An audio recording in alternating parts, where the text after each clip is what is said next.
Dumipensa ang Senado kay Senador Ronald Bato de la Rosa sakaling maglabas ng arrest warrant ang International Criminal Court laban sa kanya. Pero sa loob lamang yan ng legal na proseso at tamang remedyo ayon kay Senador Alan Peter Cayetano. Si de la Rosa na inaakusahan kaugnay ng kampanya kontra droga ng Administrasyong Duterte ay una nang nagsabing hihingi ng proteksyon kay Senate President Francis Chis Escudero upang maiwasan ang posibleng paglipat sa kanya sa mga otoridad kung sakaling maglabas ng warrant ang International Criminal Court.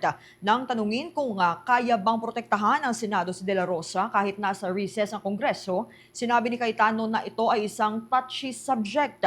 Iginiit ni Cayetano na kailangang magkaroon ng legal na gabay mula sa Korte Suprema kung sakaling umabot sa ganitong sitwasyon. Niliraw rin niya na ang konsepto ng sanctuary ay para lamang tiyakin ang legal na karapatan ng senador at ang integridad ng Senado at hindi para magsilbing isang hiwalay na entity na hindi maaring pakialaman ng batas.